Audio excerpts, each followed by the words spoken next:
दसरा आणि दिवाळीच्या दरम्यान विधानसभेच्या निवडणुकीपूर्वी आम्ही मुख्यमंत्री लाडकी बहीण योजना ज्याचा उल्लेख राजेश पाटलांनी केला ती आणलेली होती। राज्याचे अर्थमंत्री म्हणून अजितदादा पवार होते, महिला बाल विकास कल्याण खात्याच्या मंत्री आदित्यताई तटकरे आजही आहे आणि हे अर्थ खातं या अधिवेशनापुरतं जरी मुख्यमंत्र्यांनी घेतलं असतं तर ते पुन्हा राष्ट्रवादी काँग्रेस पक्षाकडे येणार आहे।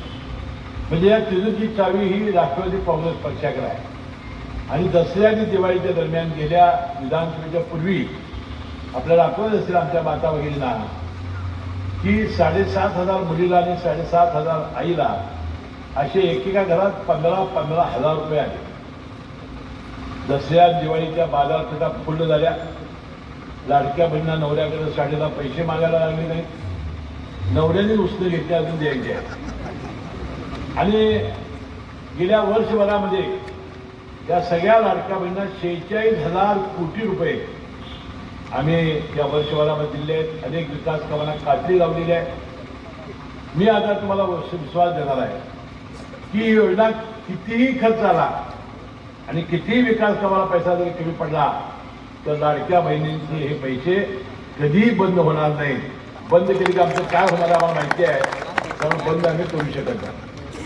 परंतु त्यावेळेला आम्ही वचन दिलेलं होतं 2100 रुपये तुम्हाला महिन्याला आम्ही देणार। येणाऱ्या 7 तारखेला आमच्या सगळ्या लाडक्या बहिणीने त्यांच्या भावाने कटाकट कटाकट कटाकट घड्याळ चिन्हावर बटणं दाबली की 2100 रुपये आम्ही दिल्याशिवाय राहणार नाही, हा विश्वास या निमित्ताने आम्ही व्यक्त करणार आहे।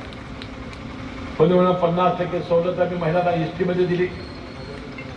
या देशातल्या 80 कोटी लोकांना तांदूळ आणि गहू मोफत देण्याचा प्रयत्न गेली 10 वर्ष आपण करतोय। बंधूंना अनेक सणाला अनेक वस्तू देण्याचा प्रयत्न आम्ही या निमित्ताने केला।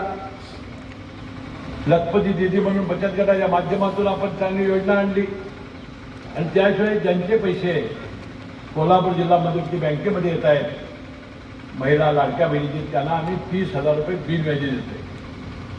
आणि जवळजवळ आता आम्ही ठरवलंय, राजेश पाटील आमचे संचालक आहेत की 1 लाख रुपयेपर्यंत बिनव्याजी कसं पैसे देता येईल याचा आम्ही विचार करतोय।